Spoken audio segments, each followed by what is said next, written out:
Salut, c'est Thomas de Polyworkshop et vous avez vu dans le titre, cette vidéo est dédiée à en fait vous raconter ma vie de youtubeur.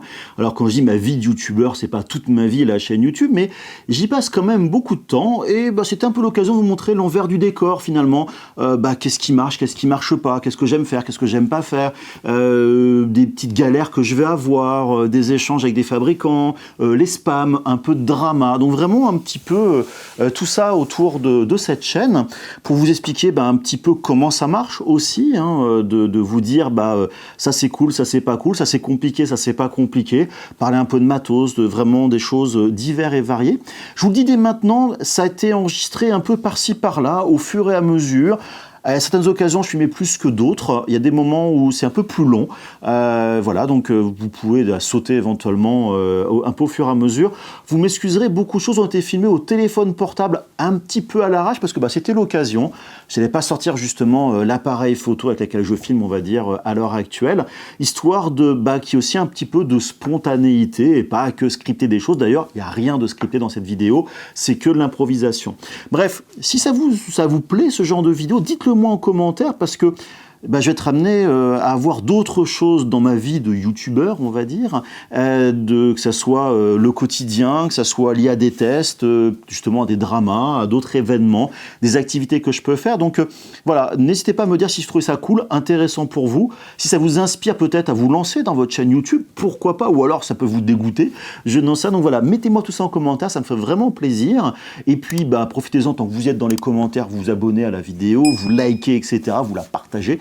Allez, trêve de blabla, on va découvrir un petit peu cette vie de youtubeur. Mais avant toute chose, deux petits points. Le premier, déjà, je remercie FlexiSpot qui sponsorise cette vidéo avec ce bureau assis debout sur laquelle je suis installé. J'en parlerai un petit peu plus tard dans la vidéo, mais surtout pour vous dire que ma situation professionnelle entre le moment où j'ai commencé à enregistrer ces vidéos de la vie de youtubeur et maintenant a changé. Vous le savez peut-être, j'ai quitté mon travail chez Litchi Slicer, etc. Je crée mon entreprise, mais pour vous dire que c'est normal, il y a certains éléments qui ont été enregistrés lors de mon ancien travail, dans les anciens bureaux et dans ces nouveaux bureaux, voilà, ici, et bien évidemment chez moi. Donc c'est tout à fait logique, voilà, donc quelques petites remarques ici et là dans la vidéo. N'oubliez pas que ça date du passé et que la situation a changé. Allez, c'est parti. Alors on est samedi, il est 23h45, je m'apprête à tourner deux vidéos. Alors une première qui concerne la Saturn 4 Ultra 16K ici, mais pour juste un plan, j'ai dû sortir les deux autres. Voilà, donc là je suis au bureau, vous voyez, j'ai même des impressions en fait que j'avais fait, voilà, j'ai filmé des parties mais pas tout, j'avais filmé en fait la suite. Et si maintenant je vais dans le studio, voilà, qui se trouve ici, donc c'est un peu le bazar, donc là je vais filmer autre chose, je vais filmer donc la K2+ de Creality, avec voilà, la préparation, j'en ai encore pour un bon quart d'heure à mon avis, donc bien sûr mon appareil photo qui va filmer et en fait filmer ici donc sur le prompteur, donc je vous montrerai ça peut-être un petit peu plus tard. Voilà, il y a le setup, il y a la machine, j'ai mon ordinateur, donc l'iPad qui va me servir en fait de texte pour afficher sur le prompteur. Le petite histoire aussi, je me maquille la tronche, et ouais, parce que j'ai l'eczéma et forcément au niveau de la caméra ça se voit. Une fois j'ai une remarque qui m'a dit, une personne m'a dit, ouais Thomas, franchement il faut que tu arrêtes la bibine, ton nez est vraiment carrément trop rouge. Bah ouais, mais mon nez c'est l'eczéma et accessoirement je ne bois pas d'alcool, j'ai une intolérance à l'alcool malheureusement. Et puis si j'ai mes t-shirts, car vous savez bien que j'aime bien mettre des t-shirts différents dans mes vidéos, donc là j'en ai pris 3, un sur Kyoto, j'ai pris mon deuxième de Astro Boy holographique, franchement j'aime trop ce t-shirt, par contre faut jamais le passer au sèche-linge sinon vous détruisez le truc. Un de Son Goku, vous avez jamais vu, par contre c'est de la merde AliExpress, honnêtement je vous le cache pas.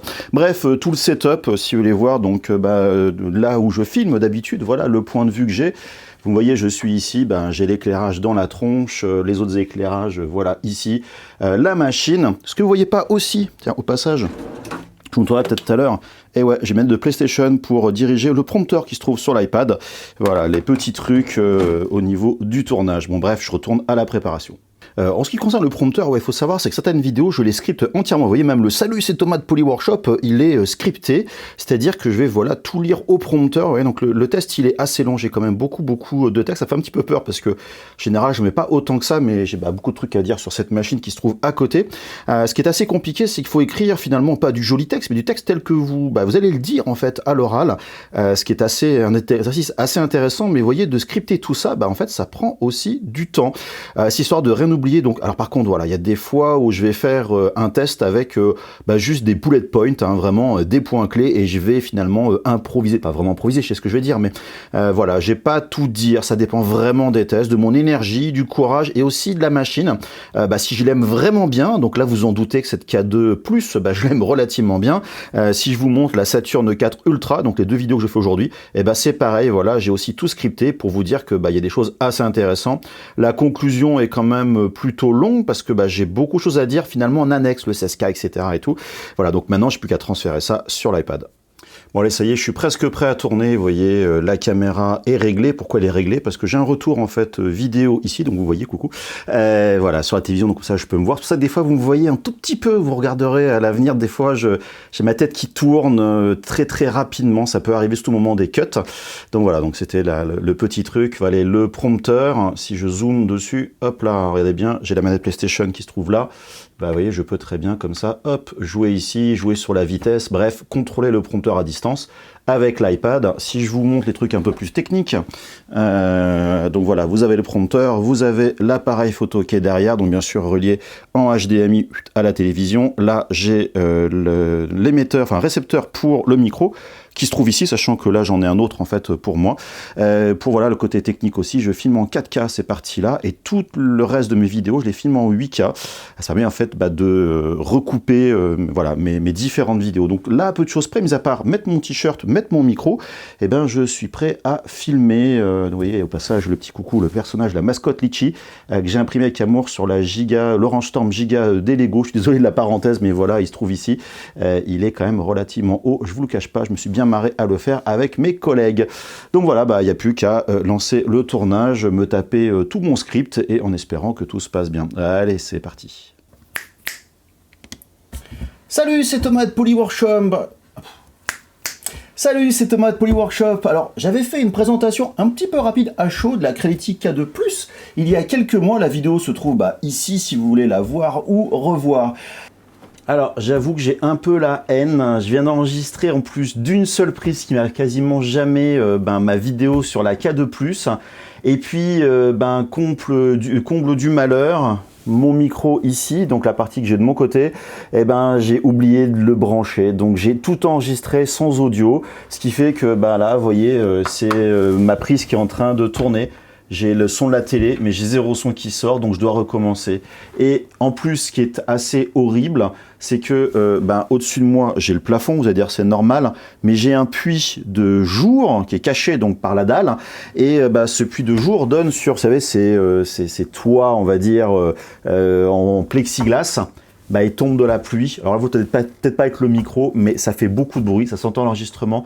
Donc je ne peux plus filmer. Et il est minuit et demi. J'ai encore la vidéo à refaire et une autre. J'avoue que je vais laisser tomber pour ce soir, tout simplement, ce qui fait vraiment chier. Ah ouais, je vais pas me dire aussi, je vais attendre la fin de la pluie. Vous voyez, c'est mon micro, celui qui est branché à la caméra. Il était éteint parce que, tout simplement, j'ai plus de batterie. Pourtant, j'étais sûr de l'avoir rechargé. Donc bon, plus de son, je vais même pas attendre que la pluie s'arrête, je laisse tomber, puis je vais revenir effectivement demain enregistrer, j'ai pas le choix. Bon allez, c'est le lendemain, ça y est, le micro, lui, il est branché, il est rechargé, et celui sur l'appareil photo aussi est rechargé, branché, et vous voyez, je reçois bien le signal.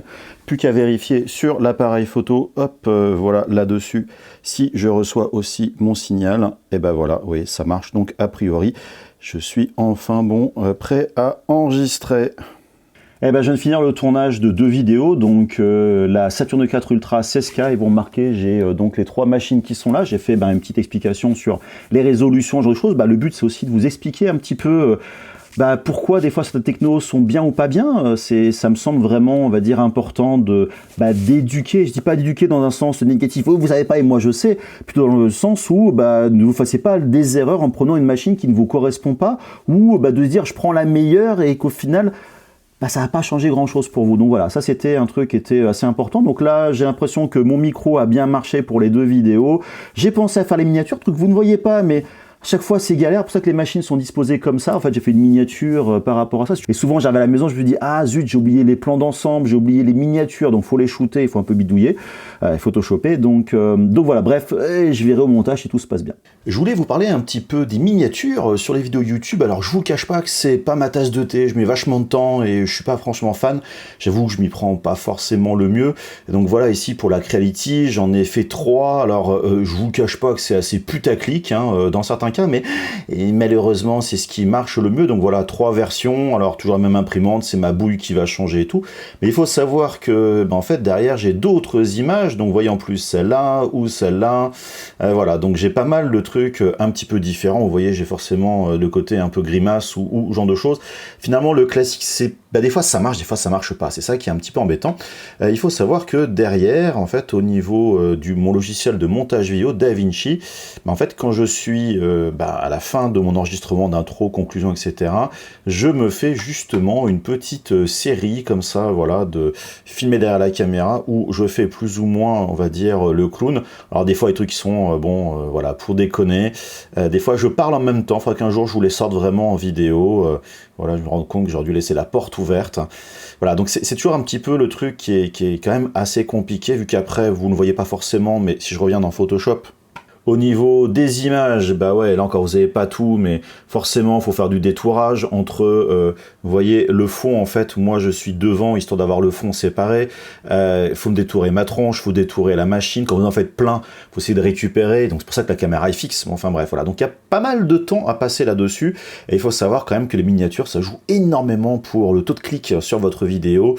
Donc voilà, donc un jour franchement, si j'ai les moyens, je paierai quelqu'un qui est pro pour faire des miniatures, peut-être que ça marchera beaucoup mieux. Je vous montre quand même bien justement l'usage et finalement l'impact de ces miniatures sur un exemple très concret. Une vidéo que j'ai sortie à peu près il y a 5 heures d'une CNC, donc la Macara Z1, et j'ai donc fait 3 miniatures. Et là, volontairement, 3 miniatures, contrairement à celle que vous avez vue avant par rapport à la Creality, totalement différentes. Vous les voyez ici, en gros, on voit un peu la machine, il y a un grand titre, là on voit ma gueule, avec voilà la machine et tout, et là, un bout de la machine aussi pareil, un grand titre, vraiment des styles totalement différents.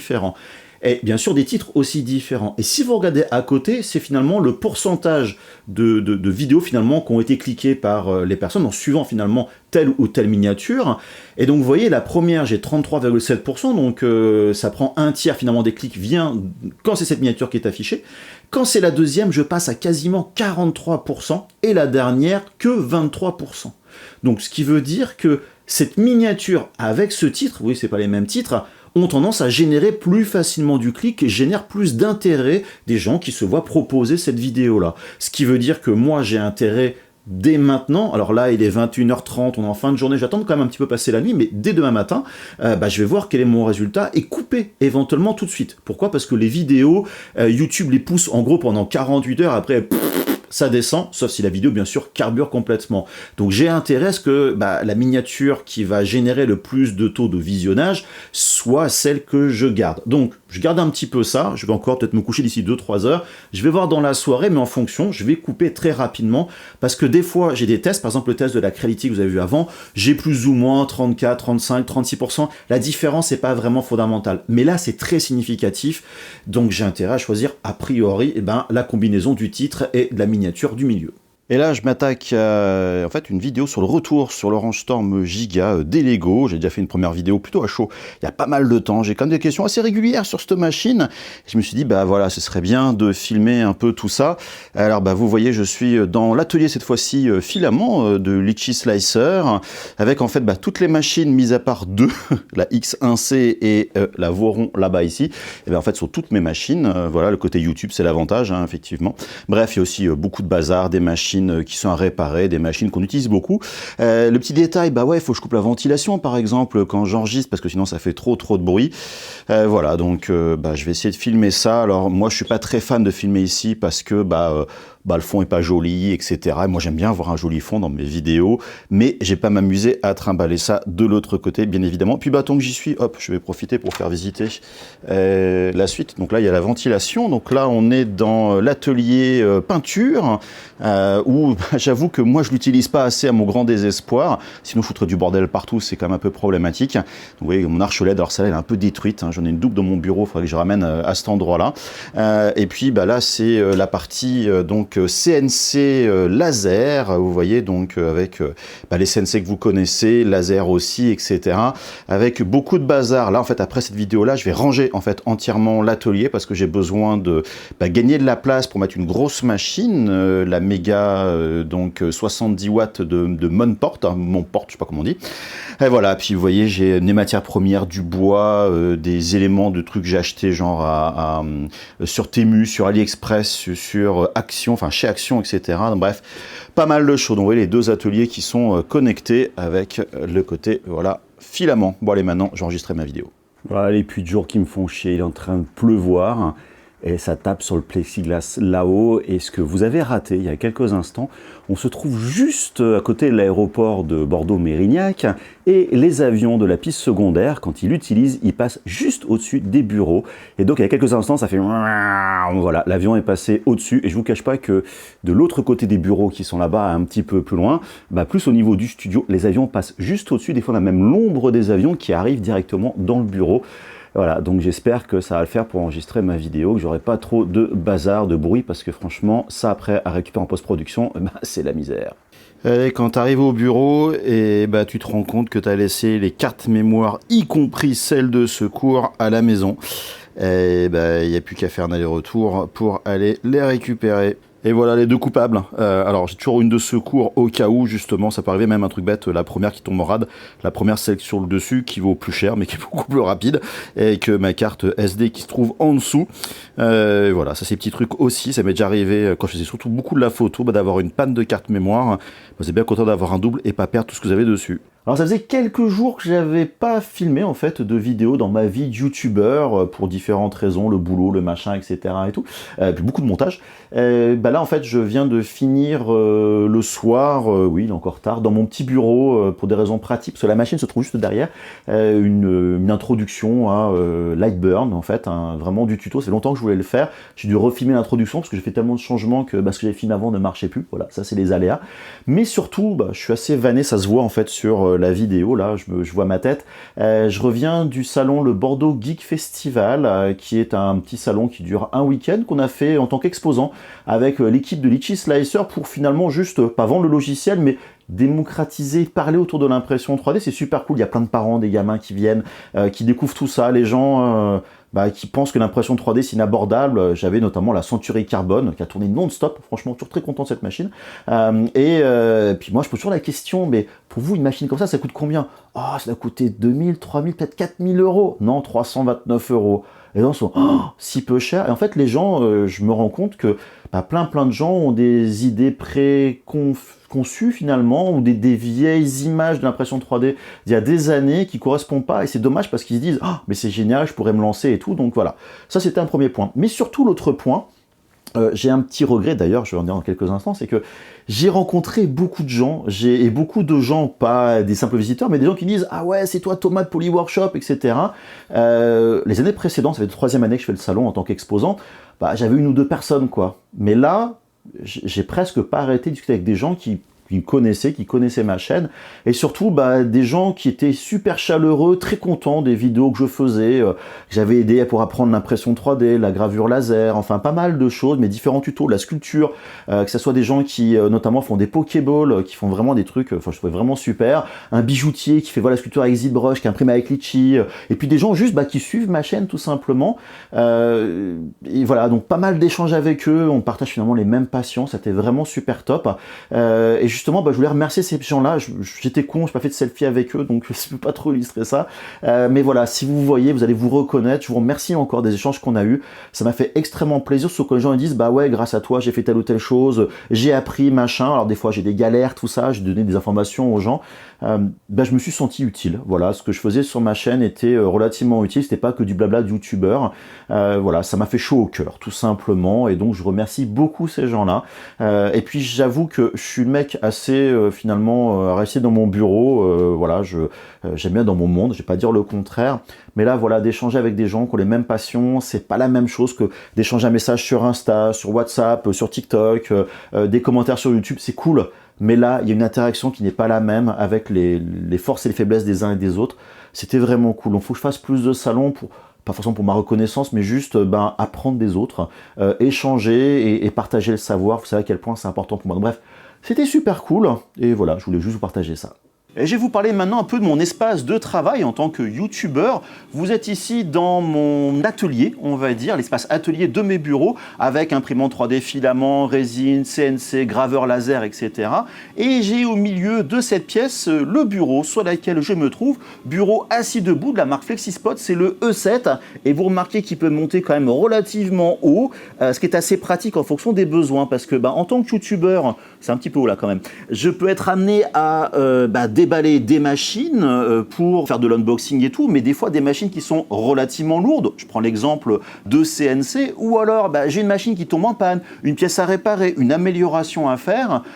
C'est bien d'avoir un bureau qui s'adapte à mes besoins, c'est-à-dire monter ou descendre de façon à ne pas me fracasser le dos. Et oui, j'ai un dos relativement fragile. Ce que je veux dire par là, c'est que les bureaux assis debout, et donc FlexiSpot ici en particulier, me permettent d'avoir des bureaux qui s'adaptent à moi et pas moi qui s'adapte au bureau. Ce qui veut dire que si par exemple je fais un événement, un événement créatif, je peux mettre pas mal de choses sur le bureau va être en hauteur un peu comme un bureau de bar finalement, et pas être en bas comme un bureau classique. Je fais découvrir à des amis le tufting. Le tufting, ça paraît pas. On a une espèce de pistolet, il faut appuyer sur de la toile. Au bout de plusieurs dizaines de minutes, on commence vraiment à avoir mal partout. Donc d'avoir le cadre qui s'adapte finalement à votre hauteur, à vos besoins, ça change vraiment la vie. Donc c'est pour ça que j'ai contacté FlexiSpot. C'est moi qui les ai contactés pour savoir s'ils voulaient sponsoriser cette vidéo avec ce bureau. Donc je les remercie encore énormément. Donc ce E7 Plus, il est avec 4 pieds, très stable, et ça c'est quand même un truc qui est vraiment indispensable pour moi, qui supporte jusqu'à 200 kg, donc je peux mettre vraiment des charges lourdes. Vous l'avez vu, qui monte quand même très haut et qui descend relativement bas. Il y a des accessoires, alors là pour la vidéo je les ai enlevés sur le côté, notamment j'ai un support écran quand je fais notamment des formations, j'ai le tiroir à l'arrière pour mettre les différents outils. Il y a pas mal d'autres accessoires qui sont disponibles directement sur le site, donc vraiment vous avez tous les liens en description, ce qui fait que voilà, c'est quelque chose qui me change la vie. Moi hyper actif et tout, j'ai tout ce qu'il faut, je passe mon temps à courir à droite à gauche, j'ai toujours ça qui répond à mes besoins et pas, comme je disais il y a quelques instants, moi qui m'adapte au bureau. Donc encore merci énormément à FlexiSpot pour ce bureau. Ça fait 2 mois que je l'utilise et je vois pas comment je pourrais faire autrement, surtout par la taille, l'usage, bref, il y a toujours des choses dessus, parce que voilà, c'est ce que j'ai au milieu de ma pièce. Il y a un sujet aussi que je voulais aborder dans ces vidéos, sur cette vie de youtubeur, qui je pense concerne tous les youtubeurs dans le domaine, c'est les relations avec les fabricants. Mais en fait, pas les fabricants, la relation telle quelle, vous voulez une vidéo et tout, c'est des fois un peu accepter des tests dans l'espoir de tester autre chose. Je vous donne un exemple très concret donc qui me concerne. J'ai vu lors du Formnext, donc salon on va dire industriel professionnel de l'impression 3D en Allemagne, le stand Flashforge, société avec qui je n'ai jamais travaillé dans le cadre de ma chaîne YouTube. Par contre, on a eu des échanges par rapport à l'Etchy-Slicer il y a déjà relativement longtemps. En fait, je n'ai jamais testé en fait leur machine. Par contre, sur le salon, il y avait la CJ270. C'est une imprimante 3D de type, on va dire, un peu multijet, multicouleur, donc rien à voir avec le filament multicouleur. Techno qui est super intéressante. Ils vont faire un Kickstarter normalement dans pas très longtemps, ce qu'ils annonçaient à ce moment-là. Et c'est forcément une machine que j'ai vraiment envie de tester, parce que c'est des nouvelles techno, voilà, c'est vraiment le truc qui me motive à faire des tests. Mais j'ai jamais fait de test avec eux, donc j'imagine, je me mets à leur place, envoyer une machine qui va potentiellement coûter cher, on parle de plusieurs milliers d'euros à un youtubeur qu'ils ne connaissent pas, qui n'a jamais travaillé, pas terrible. Et là, ils m'ont contacté pour tester leur dernière imprimante filament, la CX5D, si je ne me trompe pas dans le terme de référence, qui est une imprimante Core XY multicouleur, qui, d'un certain point de vue, moi, j'ai envie de dire, c'est encore une énième imprimante filament. Alors, c'est potentiellement une très bonne imprimante filament, donc j'ai pas de problème à partager ça, mais quand je disais que je voulais réduire drastiquement les tests d'imprimantes qui sont une énième chose que je veux faire, voilà, je préférerais tester autre chose qui va m'apprendre quelque chose de nouveau que de tester, voilà, une énième machine. Donc, voilà, je vais... Et j'ai en fait accepté, parce que je faisais l'email juste avant, c'est pour ça, j'ai accepté de tester cette machine filament juste dans l'espoir que je pourrais tester leur imprimante multijet par la suite. Bien sûr, il y a tellement de critères que je peux pas maîtriser. Déjà, est-ce que l'imprimante filament que je vais recevoir, elle va me plaire d'un point de vue, on va dire, utilisateur, et donc est-ce que ma review va être positive? Est-ce que eux, ils vont être contents? Est-ce que ça va attirer de la visibilité? Bah ouais, même si mon test il est bon et je fais, je sais pas, 2000 vues sur la vidéo, ils vont peut-être pas prendre le risque d'envoyer une machine super chère pour peut-être faire 2000 vues aussi sur la vidéo. Donc vous voyez, pour dire que il y a souvent un petit peu de la stratégie autour, des fois, des choix de tests que l'on va faire. Voilà, dans l'espoir de tester un truc qui nous donne vachement plus envie. Ah oui, il y a un autre sujet aussi que je voulais vous parler aujourd'hui, qui a commencé il y a 2 jours, à peu de choses près. Il faut savoir que les dramas sur YouTube, ça me saoule parce qu'il y a tellement de choses plus importantes à faire sur YouTube ou sur cette planète que de se bastonner les uns les autres. Mais j'étais un petit peu pris dans un drama, donc vous verrez peut-être vous l'avez vu sur ma chaîne, je ne sais pas encore, le club des 99%, voilà. J'ai même fait un petit print, voilà, je suis 99%, voilà, un petit truc là-dessus où en fait il y a un autre youtubeur qui a dit que 99% des youtubeurs du domaine dans lequel je suis, impression 3D, créatif, etc., c'est des gens qui n'étaient pas intègres. Voilà, ça m'a fait doucement rigoler, j'ai échangé un petit peu avec, j'étais banni d'un groupe Facebook où voilà, je réagissais pour dire « Ouh, c'est super cool, je fais partie des 1%, parce que j'estime que je suis quand même relativement intègre. » Maintenant qu'il peut être intègre à 100%, il y a toujours des discussions, de toute façon, dès qu'il y a du fric, faut pas se leurrer, il y a toujours des choses plus en fait, mais voilà, je vais pas critiquer cette personne-là, mais voilà, ça a fait doucement rigoler et ça fait rigoler en fait pas mal d'autres youtubeurs un peu comme moi, donc voilà, des gens avec qui j'échange pas mal. Donc on a fait ce groupe des 99%, je vous cache pas que ça me passe vraiment au-dessus de la tête parce que comme je vous disais, j'ai vraiment d'autres chats à fouetter, des choses tellement plus importantes, mais juste pour vous dire que, voilà, dans le YouTube français de l'impression 3D, qui est pourtant pour moi un lieu où on est là pour partager, échanger, s'éclater, faire des trucs cool, et franchement, il y a la place pour tout le monde, vraiment, il y a la place pour tout le monde. Voilà, ces petites bastons, je trouve un peu ridicule, donc voilà, je voulais juste vous le dire. Il y avait un truc que j'avais jamais fait, c'était de faire des interviews. Alors là, vous voyez, je suis dans mon salle de montage où j'interviewe une personne, Yann, et sa collègue Tienne de chez Creality lors du 3D Print Lyon. Voilà, c'était en fait une première. Enfin, je fais juste une interview avec Mathieu de nous, d'ailleurs que je connais depuis relativement longtemps. Et j'avoue que ça me prend vachement de temps parce que l'interview était faite un petit peu à l'arrache. J'ai préparé quelques questions comme ça par avance. Mais là, ce que vous voyez tout en dessous ici, c'est les sous-titres. Et oui, ces 2 personnes sont chinoises. Alors Yann parle français. Ça fait 4 ans qu'elle, pendant 4 ans, elle a vécu en France. Ses études, c'est bien, mais faire une interview, les subtilités, etc., c'est pas évident. Donc, dans le doute, je mets des sous-titres. Et même si le logiciel maintenant permet de sous-titrer assez rapidement, il faut tout reprendre, faut des fois un peu synchroniser, il manque des morceaux et diante, qu'est-ce que ça prend du temps. Mais voilà, je trouve que ça valait le coup de se prêter au jeu de l'interview. Voilà, c'était un très bon exercice. Alors il y a un petit sujet que je trouvais intéressant de vous partager, justement dans cette vie de youtubeur, c'est la relation que vous avez avec les fabricants ou les sociétés qui vont gérer finalement des influenceurs ou des campagnes pour des marques pour avoir de la relation avec les différents influenceurs. Et voilà, j'ai un petit peu tout, bien sûr, des marques qui me contactent directement pour tester des produits, il y a pas mal d'échanges et pas mal de trucs qui se passent autour.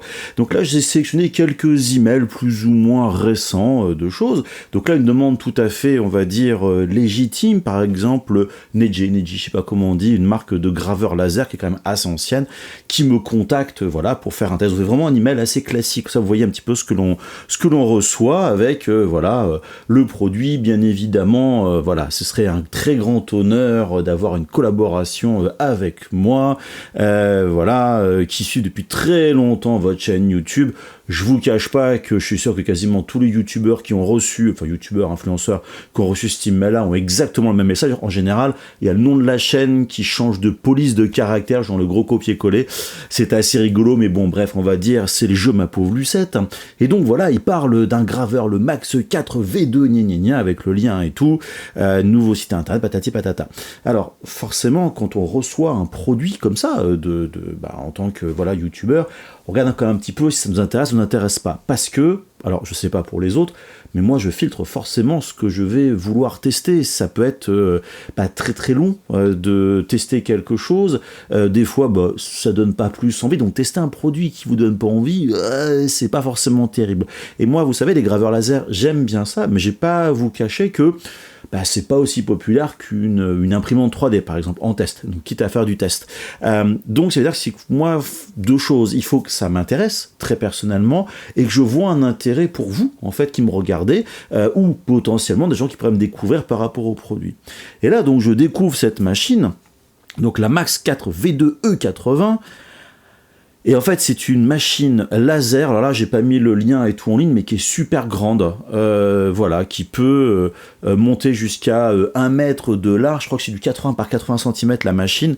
Enfin, c'est un truc délirant. Et en plus, c'est une machine que je vais pas tester pour une simple raison, c'est que elle est entièrement ouverte. Et je refuse de tester des graveurs qui sont entièrement ouverts pour des raisons de sécurité. Je le faisais vraiment au début de la chaîne sans trop savoir. Je me suis beaucoup renseigné, forcément, on va éviter. Donc voilà, donc ils font bien sûr tous les différents éléments pour vous inciter à, parce qu'ils envoient quand même pas mal d'emails, et plein de gens comme moi, j'imagine, refusent. Voilà, bon, en comparaison à l'ancienne version, etc. Et donc le côté intéressant, quand on est, entre guillemets, influenceurs, ce sont les conditions et qu'est-ce qu'on va y gagner. Donc voilà, là c'est un modèle gratuit, ce qu'on appelle du gifting, du cadeau, c'est-à-dire qu'enfin ils envoient la machine et en ayant un test, on va dire, en retour. Voilà, c'est envoyé gratuitement et que tous les frais, effectivement, sont pris en charge par la marque. Moi, c'est ce que je demande pas de facture, enfin de frais, c'est pas une prestation payante quand je fais une review. J'en ai parlé dans ma vidéo, c'est un peu le changement de la chaîne, peut-être que je le ferai, mais pour l'instant, c'est toujours pas le cas.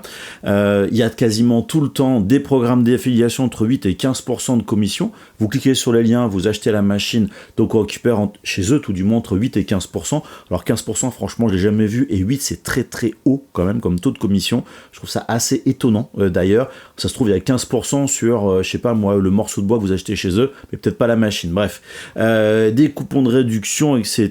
Les followers, et que sera partagé sur Facebook, Instagram, genre de choses. Bref, là on va dire c'est une demande assez classique, qui n'a pas vraiment, on va dire, d'entourloupe. Maintenant, je vous montre un autre exemple, par exemple, d'Orture, une marque donc aussi de graveur laser, qui m'avait contacté il y a quelques temps pour tester un nouveau graveur, donc le R2. Et ce graveur, en fait, je l'ai vu il y a quelques jours au 3D Print Lyon. Il y avait un représentant d'Orture qui était là, discuter, qui me semble pas être une mauvaise machine, mais quand je les ai contactés, je voulais faire ma vidéo de prise en main sur Lightburn qui est sortie au moment où j'enregistre cette vidéo qui explique donc pas mal de choses sur Lightburn, et je voulais justement un graveur laser a priori assez on va dire complet pour illustrer les propos. Et Orture a mis beaucoup de temps à l'envoyer, j'ai relancé, pas de nouvelles, etc. Entre temps, j'ai eu des échanges avec Acmer qui m'a envoyé donc la P3, enfin le graveur P3, je disais pour la vidéo, et donc pour d'autres vidéos, il est juste à côté de moi ici. Et donc, je sais pas, Arthur disparu, puis un jour ils viennent vers moi et ils disent on a pris un peu de retard, est-ce qu'on peut te l'envoyer? Et donc j'ai dit je suis désolé mais j'ai plus besoin et j'ai pas forcément testé le graveur laser parce que j'ai plus le temps, j'ai trouvé autre chose et puis peut-être pas tout simplement, et puis j'ai pas forcément le temps. En plus j'ai un autre laser un peu concurrent finalement depuis qui m'intéresse beaucoup plus, c'est pas qui m'intéresse à moi, qui devrait vous intéresser beaucoup plus. J'ai déjà plein de graveurs laser et donc j'échange avec eux, je leur dis non désolé vous avez pas envoyé la machine, je refuse finalement de faire le test, et ils me disent donc en dessous voilà j'ai du backlog etc, je vais faire plus de projets créatifs patati patata, je me justifie, merci pour le clarifier, j'ai beaucoup de respect pour votre planning machin chouette, on va quand même t'envoyer le machin. Et est-ce que, genre la vidéo, pour le mois de juillet, c'est OK pour vous? C'est un modèle qui va sortir, on devrait effectivement avoir plus d'enthousiasme. Donc je comprends leur demande, mais là, cet email date du 27 mai, alors j'ai pas répondu depuis, mais ça veut dire que j'avais entre guillemets un mois et demi pour faire le test. Avec tout le reste, je sais que je l'aurais pas fait. Donc voilà, donc ces trucs, et souvent, alors là je vous le montre pas trop, mais j'ai des fabricants, j'ai des marques, vous dites non, ou vous dites oui. D'ailleurs, Passage Ninja, là, qui était juste avant, là, je leur ai dit non, que je n'étais pas intéressé, en plus trop grand, etc. Ah ouais, mais en fait, on a un nouveau produit qui va sortir dans pas longtemps, est-ce que tu veux le tester, etc. Donc très souvent, quand vous répondez, ils enchaînent en fait les réponses pour vraiment vous essayer de faire tester un de leurs produits. Donc voilà, donc ça, c'était pour dire Arthur, non, désolé, finalement, je vais pas le faire. Bref, sinon, autre exemple. Alors là, c'est un exemple des trucs que j'aime pas trop. Je vous en ai deux en fait à vous montrer. Déjà, le titre c'est Paid Collaboration. Donc voilà, une collaboration payante. Dès le début, voilà, on vous dit, vous voulez du fric là-dessus. Et ça, quand c'est pour moi un paid collaboration, en gros, c'est pas du tout une review qui demande, c'est une pub sur votre chaîne YouTube. Alors, des chaînes qui le font, pourquoi pas. Mais moi, je vais faire une review payante, mais faire une pub, c'est pas trop le propos de ma chaîne. Et voilà, donc elle explique les trucs, etc., que c'est une société d'influence marketing. Alors en plus, pour vous rassurer, ils sont au Nasdaq, donc à la bourse entre guillemets américaine, c'est pas mon secteur, mais de ce que j'en sais, il y a plein d'influenceurs, etc., et qui travaillent donc avec un client, Zendur, je sais pas comment on dit, qui fait des solutions, d'énergie. C'est voilà une des 4 entreprises, globales, en plus qui célèbre les 80 ans de l'UNESCO, donc fait un petit joli morceau de violon pour le développement durable, etc., patati patata. Bref, il vous propose le SolarFlow 2400 AC, j'ai pas ouvert le lien, je suppose que c'est un système de panneaux solaires avec en plus ils mettent pour les German YouTubers, donc en gros ils ont mis le truc sans faire une séparation, si on est français ou on est allemand, bref, peu importe, avec des documents confidentiels.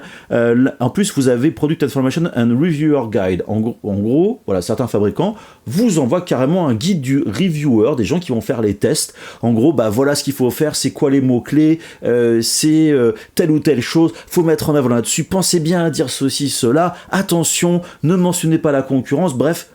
Il y a des vidéos, d'ailleurs vous voyez ça en général, les tests pas terribles, souvent ils vont lire le guide du reviewer, ils ont à peine testé le produit, des fois c'est même se demander s'ils l'ont déballé, et ils sortent le truc. Voilà, donc ça c'est ce que font souvent les agences là-dessus. Donc voilà, vous avez un product sample qui peut éventuellement être modifié, etc. Un support bidule chose, et donc quel serait mon emploi du temps, j'ai des questions, voilà.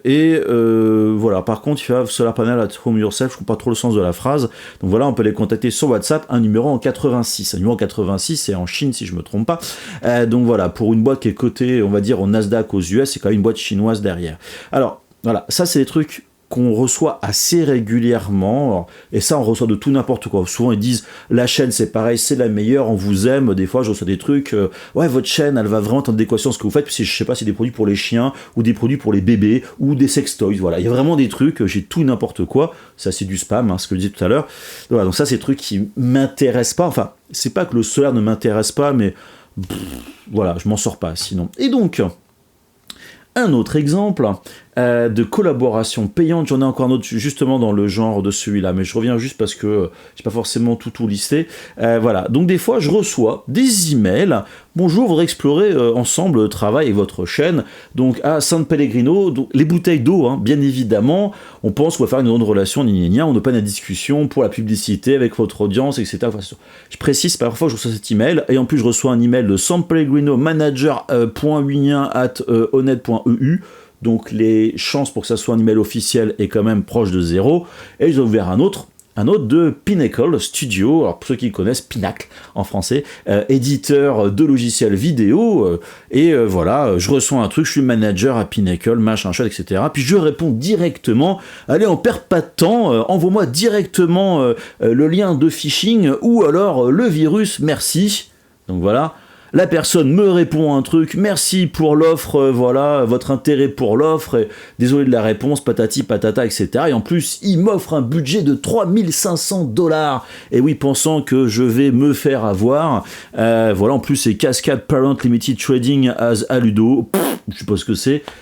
Voilà, donc ça c'est typiquement les arnaques, enfin voilà, celles que vous aviez avant ici et là, c'est vous avez des grands noms, vous avez de l'argent que vous proposé, c'est pas une arnaque en fait, enfin si c'est une arnaque, ils veulent vous proposer une offre, là typiquement Pinoc, je sais ce qui va se passer, vous répondez, ah oui je veux bien faire une offre, je vais faire une super test de ton logiciel vidéo, vas-y paye-moi, et là ils vont vous dire, ah ouais pas de problème, super cool, par contre on t'envoie une version bêta de notre logiciel, parce que voilà, il y a plein de nouveautés géniales, tu peux l'installer et tout. Et en fait, vous installez le shell bêta, ça vous installe un virus avec des backdoors, ça récupère les cookies YouTube, et c'est comme ça que vous avez des chaînes qui sont défacées. Vous prenez exemple dans le domaine de notre domaine à nous, de la chaîne YouTube, il y a des chaînes comme ça qui ont été piratées.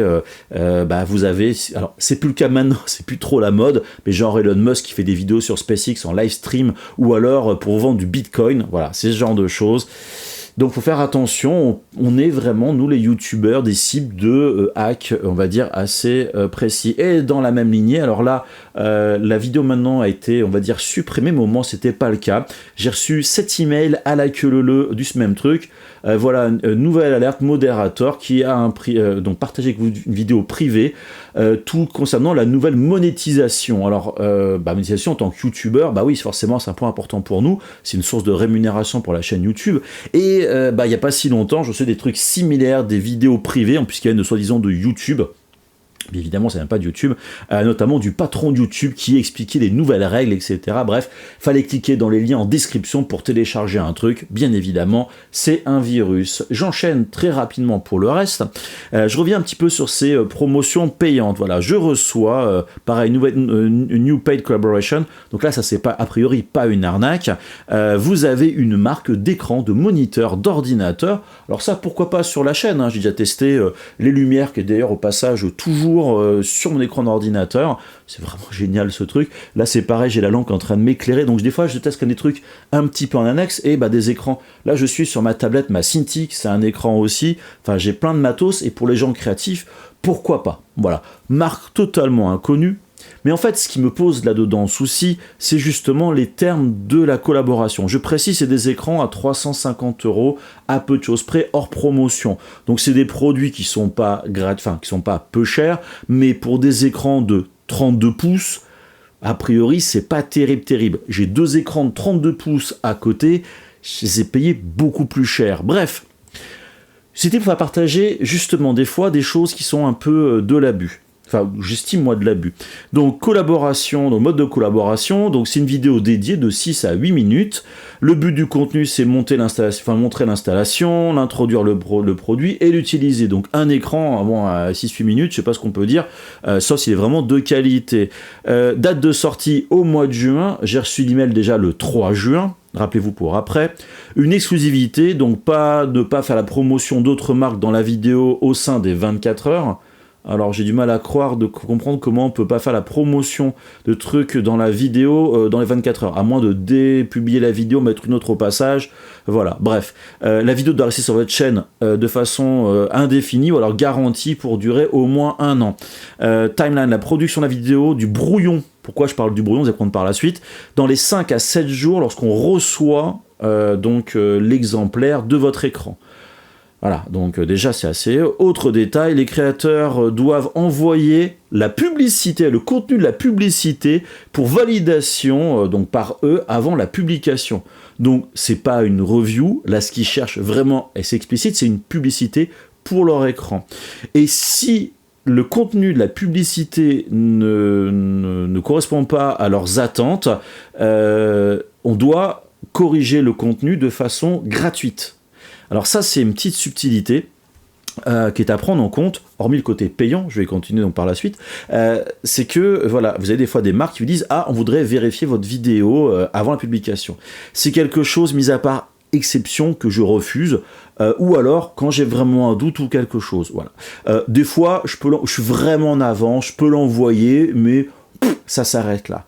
Mais vous avez des gens qui vont dire « Ah ouais, mais c'est tel terme à ce moment-là, faut que tu le corriges, et tu fais tel truc, et machin. » Parce que là, c'est une publicité. Alors après, d'un côté, quand vous facturez une publicité, et ça dépend du montant, dans ces cas-là, vous n'êtes plus un testeur. Et des gens qui vous envoient une marque, un produit, vous êtes une société de production avec un client en face. Donc dans ces cas-là, effectivement, c'est normal que on puisse, enfin le client qui va payer pour la publicité et justement le droit d'éditer. Mais dans ces cas-là, attention, content for free, ça veut dire ouais, mais vous n'avez pas demandé plus cher. Bah oui, mais si ça veut dire de re-shooter entièrement la vidéo, voire plusieurs fois plein d'éditions, peut-être que le prix que vous avez demandé n'est plus forcément très rentable dans ces cas-là. Et ça, je parle même pas que des vidéos, mais en général, quand on est freelance, on peut autoriser une modification de quantité raisonnable, il faut bien la définir, sinon après, effectivement, il faut la facturer. Mais bref. Donc voilà, Release Requirement, donc là, pour la sortie de la vidéo, les demandes, donc la vidéo contient le titre du produit, le produit du lien absolument en haut dans la description, il doit y avoir un commentaire donc attaché, c'est-à-dire éventuellement avec le lien ou quoi que ce soit dedans, et vous devez partager tout ça au sein de vos différents réseaux sociaux. Et est-ce qu'on peut en plus au passage envoyer les données suivantes, des autres exemples de vidéos sponsorisées que vous avez donc fait pour des marques, et les vidéos data, donc les produits similaires, le nombre de clics, en gros les affiliations que vous avez fait, etc. Bien sûr, si on est intéressé et l'agenda est flexible, merci de me faire part donc de votre tarif. Donc voyez, donc ça c'est des vidéos, je ne fais pas ce genre de choses, c'est pour ça, mais j'en reçois très régulièrement, alors des fois par vague, des fois par petite dose, mais voilà, c'est un petit peu le truc. Et là, j'en ai pas forcément sous la main, et des fois, il y a quand même des choses qui sont un peu entre deux, des boîtes qui vous demandent des choses. Donc là, l'écran coûte 400 €. Donc vous avez un écran gratos, mais vous facturez. Moi, une vidéo comme ça, si j'avais à le facturer, je facturerais rien en dessous de 2000 $, minimum le truc. Est-ce qu'ils vont accepter ou pas? Ça dépend de la taille de votre chaîne. Mais c'est du boulot, c'est de la contrainte, et surtout, moi en ce qui me concerne, c'est pas la philosophie de la chaîne. J'avoue, quelquefois, si j'avais pas le choix de faire de l'argent, peut-être que je ferais une chaîne secondaire, peut-être plus publicitaire, produit de review, parce que c'est quand même un truc qui m'intéresserait des fois, hormis le côté financier, mais là, j'ai pas le temps. Bref. Alors aussi des trucs, je reçois les emails, enfin certains emails de WocoCall, je sais pas comment ça s'appelle, de Thomas Salenderer, donc qui est un des youtubeurs anglo-saxons allemands très connu, que j'aime bien d'ailleurs ses chaînes, que sa vidéo fait des vidéos d'assez qualité. Donc voilà, ça c'est pris, et c'est pareil, je reçois aussi beaucoup de merde, et pour lui, j'ai voulu les contacter pour dire, c'est pas moi, vous trompez de personne, et je les reçois encore. Et sinon, pareil, des fois, on reçoit, vous voyez, cet email coopération avec le Haut Commissariat de TikTok. Bonjour créateurs de vidéos TikTok à succès, WotoHub a récemment remarqué que vos données vidéo sont exceptionnelles. Je suis désolé, franchement, mon compte TikTok, il n'est pas super exceptionnel, et votre contenu et vos techniques d'enregistrement sont très professionnelles. Bref, il nous invite à les rejoindre. Cliquez sur le lien ci-dessous pour sélectionner votre échantillon préféré. Alors c'est des liens, vous voyez, affiliés pour acheter des produits, les commissions élevées, les ressources échantillons les plus récentes, populaires, contactez-moi, gna. Donc voilà, donc pour dire que tous ces éléments-là, on est extrêmement sollicité. Ça paraît pas, mais ça prend du temps en fait de regarder ces emails, d'y répondre. Alors, certains, on les ignore. Même les marques, quand je refuse, quand j'ai un produit qui m'intéresse pas, mais dans un domaine qui correspond à la chaîne, je réponds toujours pour dire désolé, mais j'ai pas le temps ou je ne suis pas intéressé, peut-être plus tard. Parce que peut-être plus tard que je serai intéressé, il y a des évolutions de marque, mais voilà, c'est assez chronophage. Et bien sûr, en parallèle de ça, vous avez les emails que je reçois, typiquement par la chaîne YouTube, mes autres comptes, etc. Pour des gens qui posent des questions sur telle ou telle machine, et ce genre de choses. Mais ça, c'est notre sujet. Donc voilà. Donc vous avez vu, il y a quand même beaucoup de choses à dire. Et là, j'ai envie de vous dire, je n'ai pas dû dire 10% des relations avec les fabricants, mais comme ça, vous avez moins un petit aperçu. Dans la lignée de cette partie sur les emails et tout, je voudrais juste faire un petit point complémentaire sur le temps que ça prend. Là, on est mardi, il est midi, au moment où j'enregistre donc ce bout de vidéo, et j'ai commencé à répondre à mes emails à 10h. Donc, ça fait depuis 2 heures que je suis dans les emails et les annexes, c'est-à-dire là, j'ai des opérations maintenant, on va dire, plus commerciales, business, avec donc ces différentes marques, principalement pour mes frais de production de vidéos. Et ce qui est tout à fait logique, qui dit échange d'argent, dit contrat. Même si vous avez vu, des fois, il y a des demandes qui sont très spécifiques, etc., pour produire des vidéos, même gratos, ou ce que vous voulez. Mais là, entre guillemets, il y a vraiment une notion financière. Et là, je prépare une collaboration avec une marque, dont une machine, j'ai vraiment envie de la tester depuis relativement longtemps. Sauf que j'ai reçu un contrat de 9 pages, bien sûr en anglais, écrit en tout petit. C'est de l'anglais est légal, donc c'est pas de l'anglais qui est facile à lire. Alors je suis assez habitué parce que j'ai une habitude justement dans les contrats, on va dire en anglais, de par mes boulots précédents, y compris l'étude de brevet. Donc quand vous faites du brevet en anglais, je peux vous rassurer que les contrats c'est bien presque facile, mais bon, c'est quand même compliqué et tout, passer par ChatGPT qui vous donne les informations compliquées, les trucs, etc. C'est quand même très très pratique, ça fait gagner du temps, mais va vous faire une contre-proposition des clauses du contrat, les justifier pourquoi vous les voulez pas, vous les voulez autrement, etc. Les allers-retours, ça revient. Vous vous rendez compte qu'il y a d'autres éléments du contrat qu'ils ont modifiés entre-temps. Voilà, donc c'est ultra chronophage pour valider les choses, parce que même si, d'un point de vue légal, je vous cache pas que c'est bien joli ces contrats, mais il faut vraiment qu'il y ait des gros pépins, parce que c'est pas rentable d'attaquer, on va dire, un influenceur et tout, sauf si c'est vraiment un dénigrement crasse et non justifié d'une marque, mais en général, voilà, c'est plus pour faire peur finalement à des petits influenceurs, dire attention, il y a un contrat, si vous faites pas ça, on va vous taper sur les doigts. Comme des pénalités de non-paiement, de machin, enfin, il y a pas mal de trucs divers et variés. Mais bref, c'est assez logique, c'est normal, mais c'est ultra chronophage. Ou alors, vous avez, toujours aujourd'hui, une collaboration d'une marque qui me redemande de faire une vidéo sur sa machine, que je fais finalement avec joie. Et c'est pas qu'une question financière, c'est juste que j'aime bien la machine et je trouve qu'elle devrait être plus connue. Et donc, des demandes, là j'arrive, donc on est, au moment où j'enregistre cette vidéo, on est au mois d'octobre, donc le Black Friday commence à se profiler, vous avez Noël par la suite, et donc toutes les marques, sans exception, veulent qu'il y ait des vidéos qui sortent à ce moment-là, c'est quand même la période de l'année la plus faste. Et donc ils me proposent des choses, et je reçois un contrat, le contrat ne correspond pas du tout à ce qu'ils m'ont proposé, que ce soit la partie financière que je demande et qu'ils m'ont dit par email qu'ils étaient d'accord avant, ce qu'ils demandent dans le contrat ne correspond pas à juste l'arrangement qu'on a ensemble, mais c'est pas ce que je veux faire en plus au passage. Donc vous vous dites, est-ce qu'ils se sont plantés de contrat? Pourtant il y a des choses qui sont correctes dans le contrat, est-ce qu'ils ont oublié un truc, est-ce qu'ils modifient? Et donc vous répondez, les allers-retours et tout. Ce qui fait que voilà, ça prend beaucoup de temps. Et c'est aussi la raison pour laquelle je comprends que des influenceurs, des youtubeurs, etc., ont des agents, des personnes qui vont finalement faire l'intermédiaire entre le créateur et finalement les sociétés qui font, qui vendent les différents produits.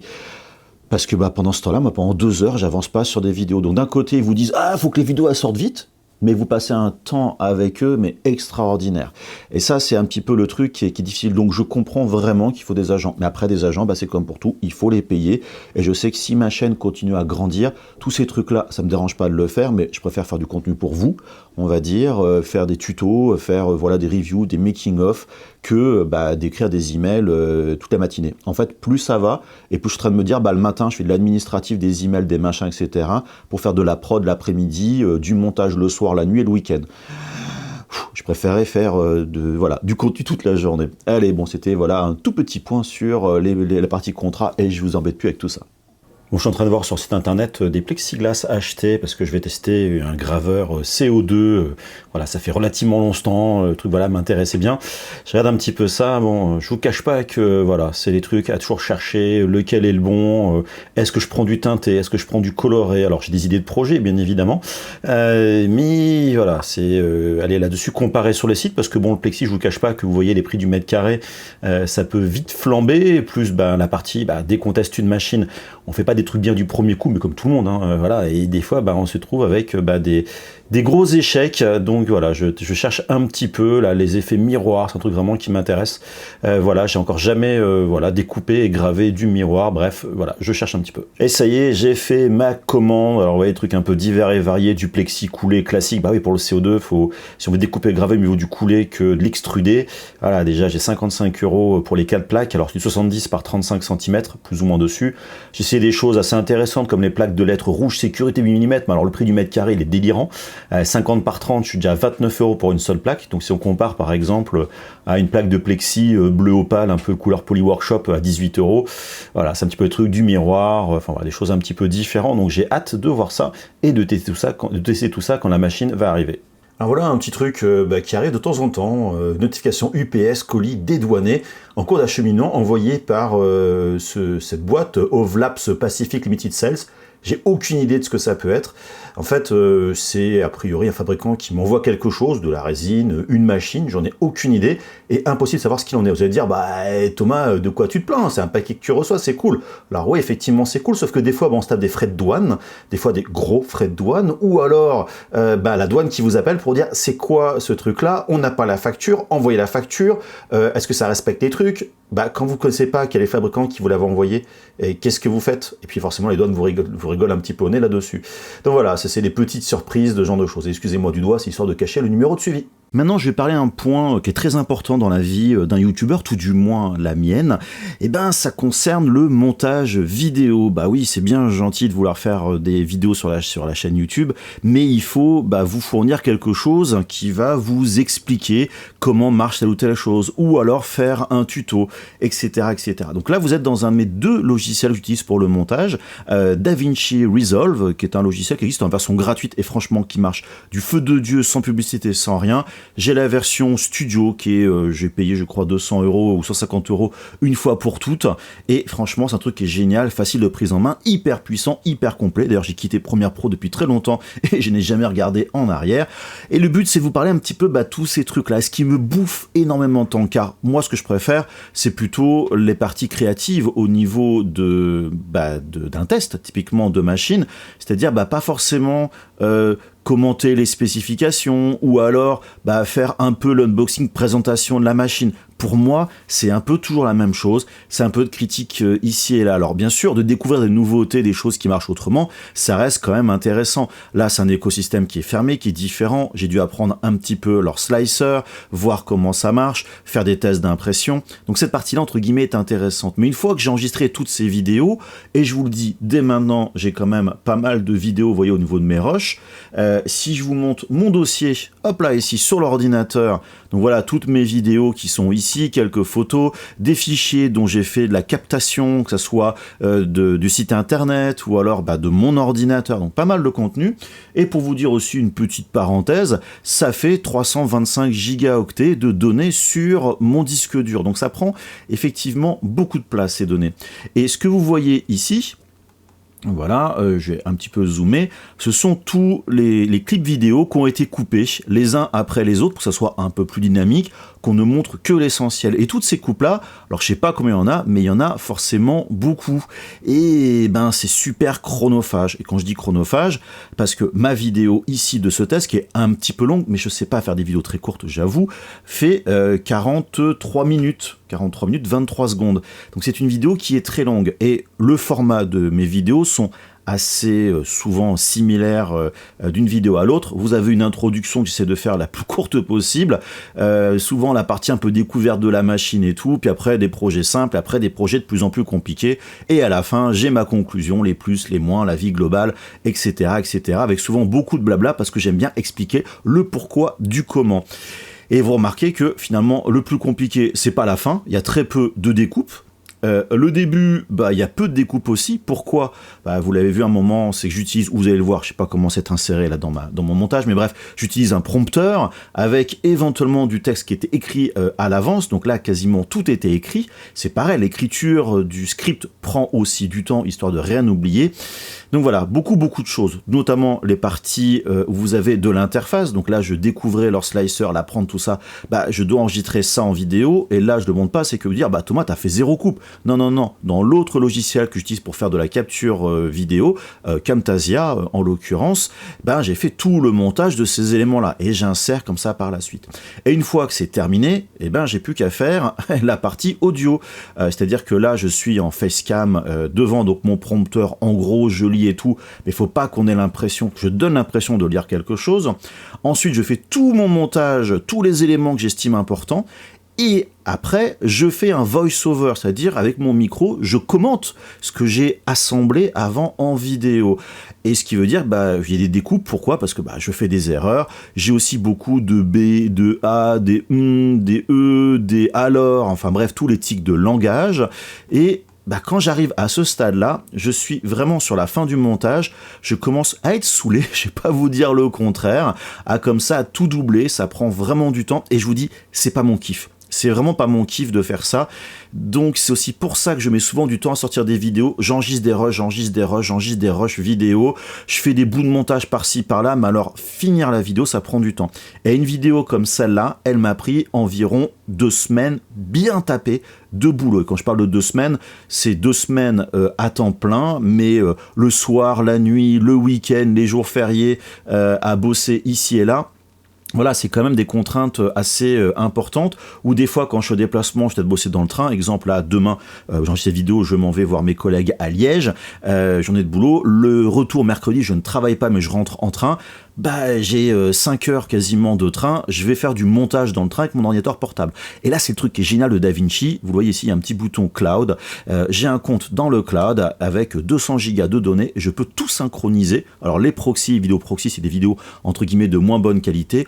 Et je peux bosser sur 2 ordinateurs. Et ça, par contre, c'est vraiment génial. Mais c'était, voilà, je sais que je suis un petit peu long à vous expliquer ça, mais le montage est un élément très important sur le côté youtubeur.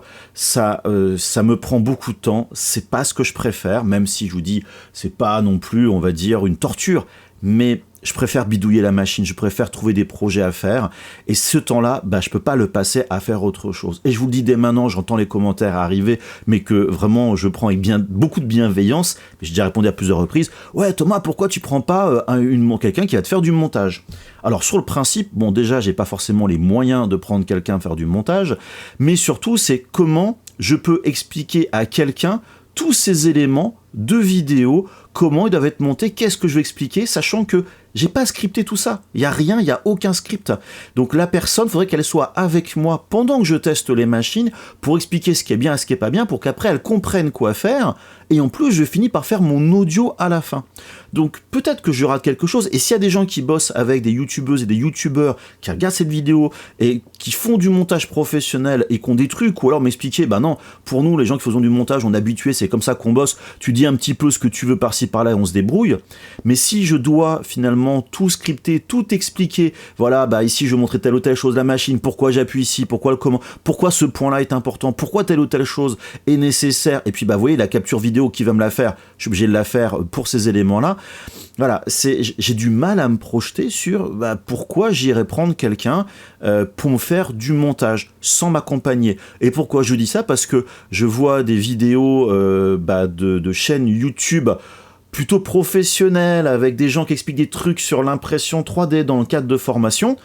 La personne lit un script et c'est quelqu'un qui fait du montage, qui fait l'assemblage de la vidéo et qui fait pas des choses qualitatives. Je l'ai appris il y a pas très longtemps. Un peu le pourquoi du comment, parce que la personne qui fait du montage ne connaît rien au domaine de l'impression 3D. Et moi, ça, je le refuse complètement. Voilà un petit peu tout ça pour ces petits points de montage au niveau de la partie vidéo. Je vais essayer de changer un peu mes formats. Maintenant, je suis bientôt contraint à travailler chez moi pour le montage de mes vidéos. Je vais sûrement changer comment j'enregistre. Je vous montre un petit exemple. Je viens de basculer sur le test de la Creality High. Alors excusez-moi, je coupe le son. Petite imprimante petit format. Alors je fais un test un peu différent, c'est que je fais un mélange de tests et aussi de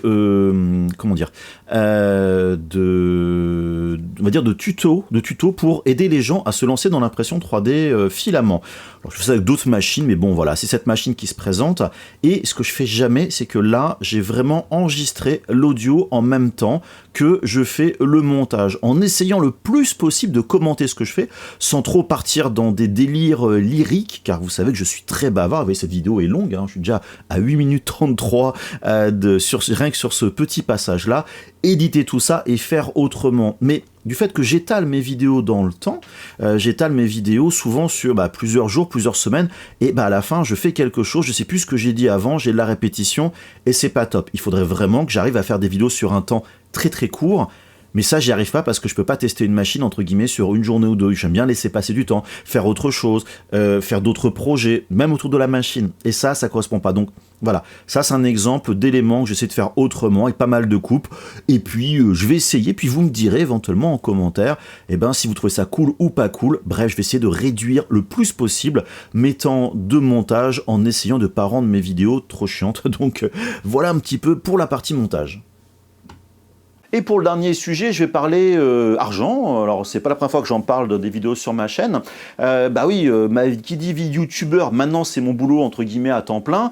Les revenus financiers forcément sont un point important. Alors, j'en ai déjà parlé dans d'autres vidéos avant, justement, quand je parlais de cette transition de mon ancien travail vers ma vie de youtubeur, donc je ne vais pas répéter ça, mais en gros, les sources de revenus sur la chaîne YouTube, c'est principalement la publicité, qui varie selon les mois en fonction de la popularité des vidéos et bien sûr ce que les annonceurs mettent comme argent sur leurs vidéos.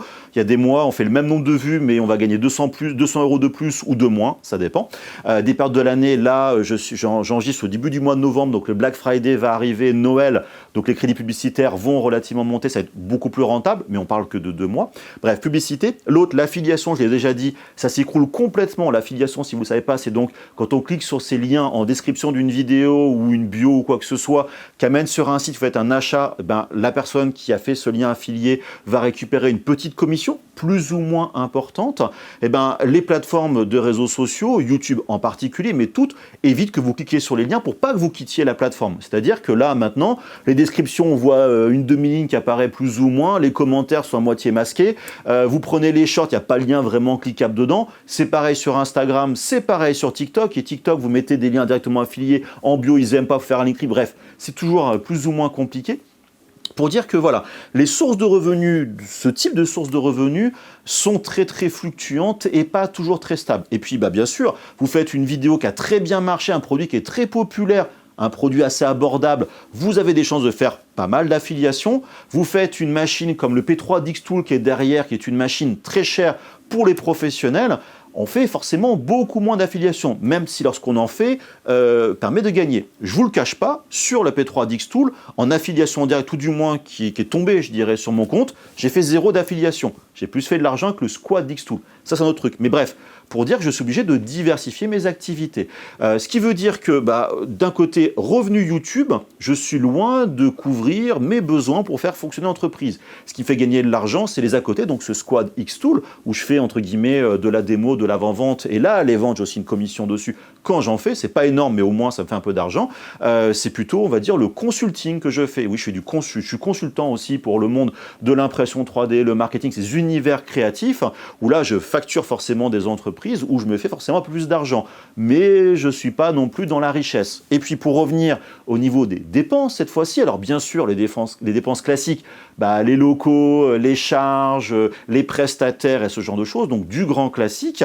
Mais il y a aussi une petite dépense qui vous concerne, vous en tant que viewer, si on peut dire, spectateur de cette chaîne YouTube, mais deux autres chaînes YouTube en particulier, c'est que certaines vidéos sont boostées. C'est-à-dire que moi, en tant que créateur, dans l'interface de studio YouTube, je vais dire, cette vidéo-là, je voudrais augmenter ses vues, c'est-à-dire en payant, YouTube va toucher une certaine audience, a priori beaucoup plus qualifiée, c'est-à-dire qui est plutôt en adéquation avec le contenu que je fais pour montrer la vidéo. C'est-à-dire, quand vous êtes dans la page d'accueil, sera plutôt mis en avant, ou alors les suggestions sur les côtés, ou en fin de vidéo, histoire d'inciter les gens à cliquer sur cette vidéo-là parce que YouTube estime qu'on a la bonne audience, que ce soit par Google Ads ou donc via le studio YouTube. Donc ça, c'est la première solution. Donc on va augmenter la visibilité et donc augmenter les vues de la vidéo. Mais vous avez aussi un petit côté pervers aux choses, c'est que vous avez aussi le moyen de booster les chances pour que les gens s'abonnent à votre chaîne YouTube. C'est-à-dire, pareil, ça va montrer votre vidéo plus facilement à des gens potentiellement qui vont être intéressés par le contenu que je fais dans ce studio ici. Et en plus, mettre un petit bouton pour les inciter à s'abonner. Donc en gros, on paye pour ça. Alors, c'est pas du faux abonné ou de la fausse vue, c'est des gens plus ou moins qualifiés, mais voilà, on est obligé de payer. Ce qui veut dire que des vidéos qui maintenant font 2, 3, 4, 5 000 vues, il y a quelques années, elles faisaient 30, 40 000 vues sur ma chaîne, avec 2 fois moins d'abonnés. Donc YouTube, en gros, incite les créateurs à sortir l'argent du portefeuille pour booster les vidéos. Quasiment, alors pas toutes les vidéos, mais de plus en plus les vidéos, je mets au moins un crédit minimum pour augmenter la visibilité et propager ça à des gens potentiellement qui pourraient s'abonner à la chaîne. Ce qui veut dire qu'en fonction des mois et du budget que je peux avoir, l'argent que je gagne en publicité YouTube, je le réinvestis en publicité pour mes vidéos et gagner de l'abonné. Voilà, c'est vraiment le truc C'est comme ça, YouTube, vous êtes, vous, de votre côté, spammé de publicité au sein des vidéos. Même quand on décide de démonétiser la vidéo, il y a quand même des chances pour vous ayez la publicité quand même. Il y en a toujours de plus en plus et bien évidemment, nous, on doit raquer. Ce qui veut dire que le jour où une vraie plateforme concurrente qui arrive, je pense qu'il y a plein de créateurs qui vont forcément les voir ailleurs. Bref, pour dire que, voilà, c'est aussi un mode de fonctionnement. Moi-même, je paye. Je suis aussi dans le cas où des fois, des sociétés, sans me le dire, vont eux-mêmes booster la vidéo en passant par Google Ads. Ils vont préciser la vidéo, l'audience, etc. Et cette vidéo sera mise en avant auprès de cette audience. Il y a des vidéos qui, des fois, sur ma chaîne, font 100 000 vues. Et c'est pas naturel, on va dire. Enfin, si, c'est naturel parce que c'est mis en avant auprès des gens, mais ça a été payé, sponsorisé, boosté. Voilà, c'est un truc. Moi, je fais de mon côté, pas toujours. Des marques le font aussi. Voilà. Alors, bon, franchement, mettre 30 000 € pour une vidéo, faire 20 millions de vues pour toucher des gens qui n'ont pas d'intérêt, ça n'a aucun sens. Mais bref, pour dire que ça marche comme ça maintenant YouTube. Mais c'est pareil sur TikTok, c'est pareil sur Insta. Donc, si vous avez du budget, il y a moyen de toucher une audience beaucoup plus large et faire grossir la chaîne beaucoup plus vite. En gros, avant, une chaîne, il y a quelques années, augmentait naturellement assez rapidement.